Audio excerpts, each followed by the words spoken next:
little while ago, we got a new event and a new banner, as well as a new unit who I really wanted but didn't get. But for those of you who are luckier than me and want to know a little bit about the new operators you pulled, let's talk about them.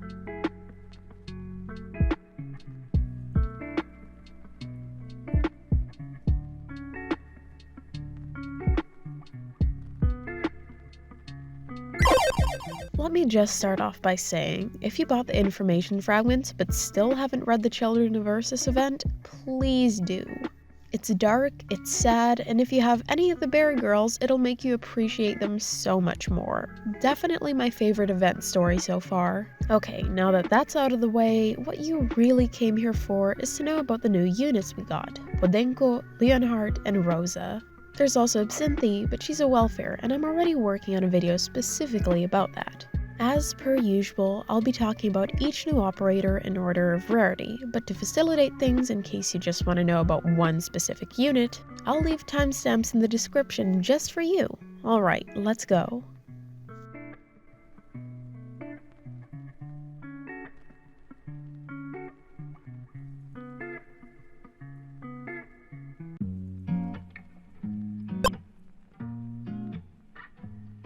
Konnichiwa, Doctor.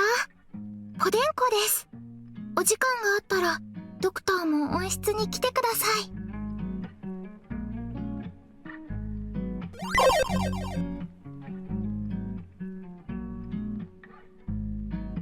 Starting off with Podenco, I feel like it's important to note how baby she is. Born in a small settlement in Bolivar, she'd always been interested in the outside world, specifically because of the large variety of flowers that she'd never be able to see if she stayed in her hometown forever. By pure coincidence, when she actually left, she met Perfumer, who took her under her wing as an apprentice of horticulture, basically giving Podenco her dream job. She just really loves flowers and knows how to use them effectively, which I'll explain a bit more right after mentioning her talent, which gives all supporter operators an extra 5 to 9% attack, or 7 to 11, since as a 4-star she's pretty easy to get to max potential.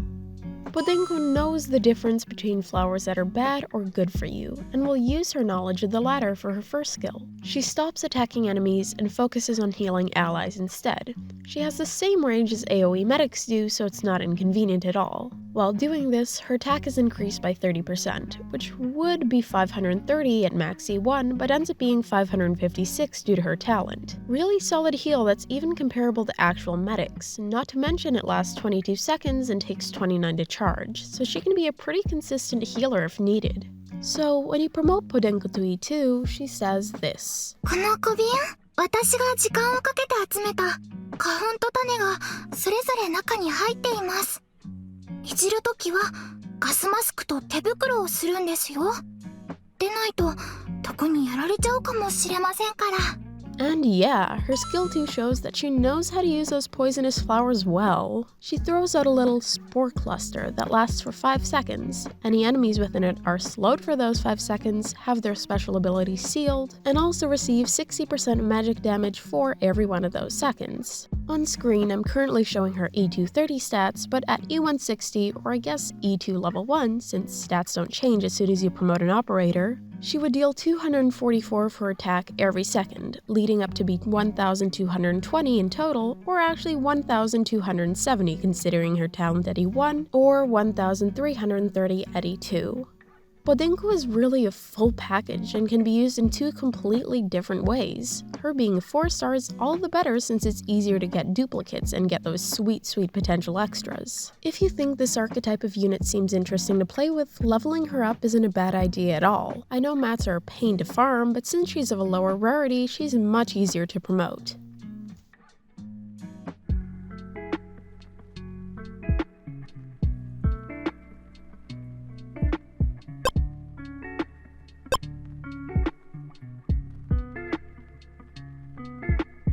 天才トランスポーターのレオンハルト」。ドクターはどこかでこの名前を聞いたことある？ない？ならよかった。人事のお姉さんの時みたいにあれこれ聞かれなくて済みそうだからね。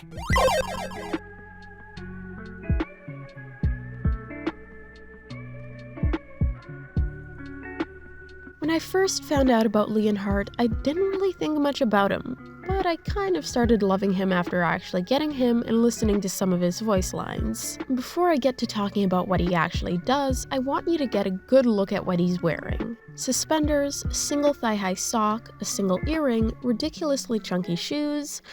This is canonically considered trendy in the Arknights universe. I wish I was making that up.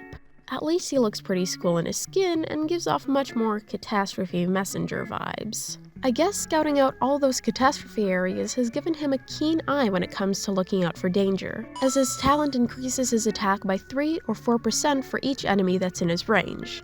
Those numbers may seem small, but if there are 5 enemies there, he'll have an extra 15% attack at E1 and 20% at E2. Pair him adjacent to a defender and you'll already be dealing much more damage. His base attack pretty much already has at least that extra 3%, since if he's attacking something, there's always at least one enemy within his range. First skill, pretty normal, attack plus 60% for 30 seconds. At E170, that's 948 attack with true base stats, more realistically 976 with his talent, and if it's being used to its full potential, 1089. This will help him hit pretty hard, and he can get in about 10 attacks with that much power for the duration of this skill. His second skill is why he's classified as a nuker.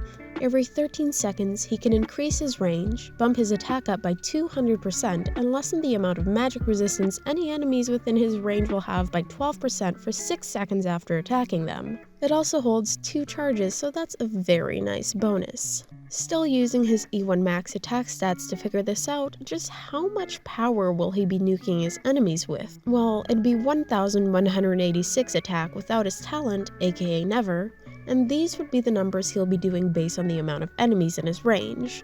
Not gonna try to say every single one, so I'm simply putting them up on screen. And just by bumping him up to E2 before even leveling him up, these would be the numbers instead. Keep in mind that this isn't an auto-trigger skill, meaning that you can wait to pop it off 2 times in a row and deal huge damage. Now, I'm not recommending you do this since it's super expensive, but in the absolute best case scenario, if you happen to M3 his skill too, you could do it 3 times in a row. It inflicts minus 15% magic resistance instead and gives him 30% more attack than at level 7. At E2 level 1, that would be 1635, and 3 times in a row it stacks up to being 4905 attack in total. And that's not even taking into consideration the fact that on the second and third time you pop it, the enemies will be receiving more damage due to their reduced magic resistance. And that's also not even counting extra attack that you can receive from Trust or if you get him to potential 3. Overall, he's a pretty solid unit whose appearance may or may not fool me into thinking he's about to say, "ここだよ."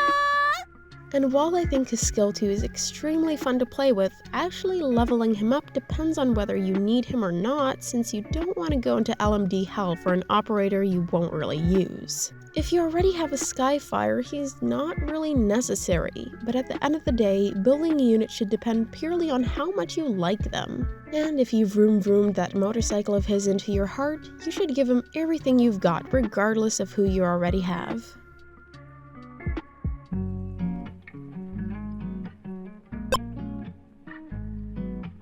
Konnichiwa, ドクター。改めてロドスにお礼をさせてもらえるかしら。私と友人たちを受け入れてくれてありがとう。もう支援部でたっぷり休ませてもらえたし、そろそろジマーたちの仕事に加わらせてちょうだい。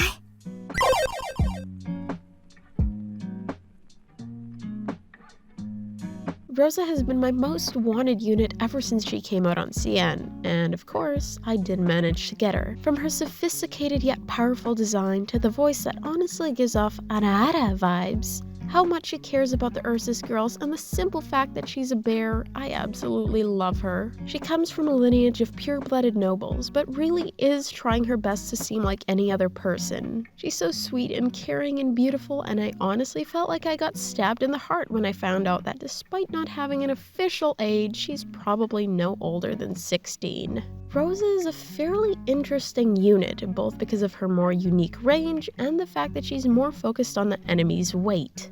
There are 5 enemy weights in the game on a scale of 0 to 4, and a large majority of the time this mostly only impacts the amount pushers and pullers can move the enemy, except now it also impacts how Rosa works. Her first talent makes a lot of sense, and synergizes well with her third skill, which I'll get into later. Although it's definitely not all of them, the majority of enemies with a higher weight also have a higher defense.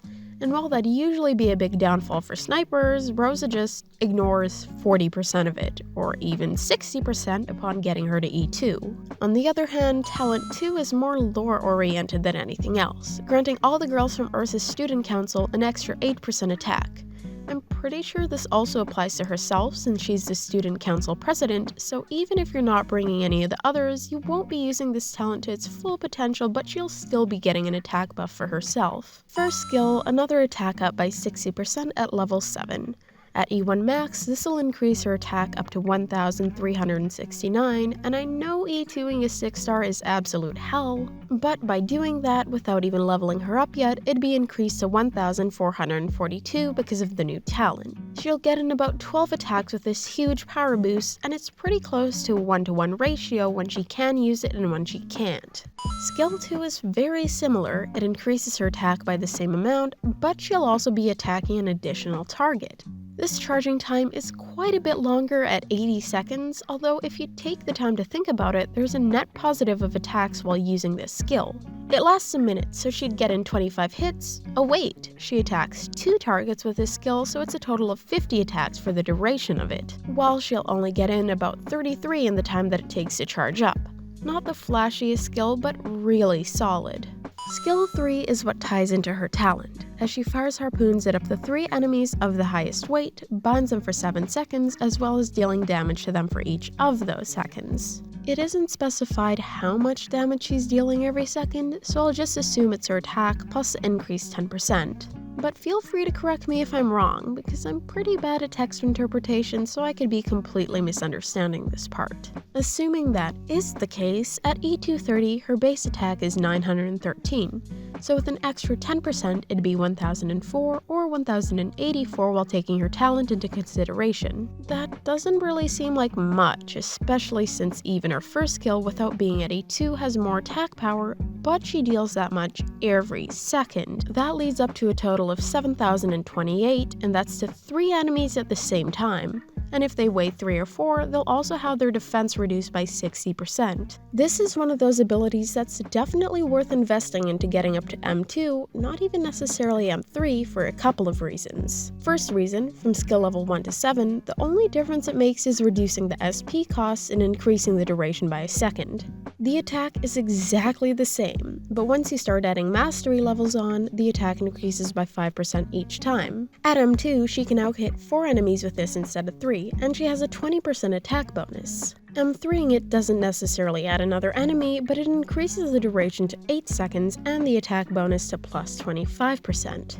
A top-tier crowd control skill in my humble opinion. She can be an absolute MVP on Annihilation 3 and incredibly useful for a variety of different stages. One of the most unique snipers in the game with an interesting yet useful niche. Plus, her ears look super fluffy, so why wouldn't you want to pet them? And that was all for this video. I died for a little while, but now I'm back in the swing of things.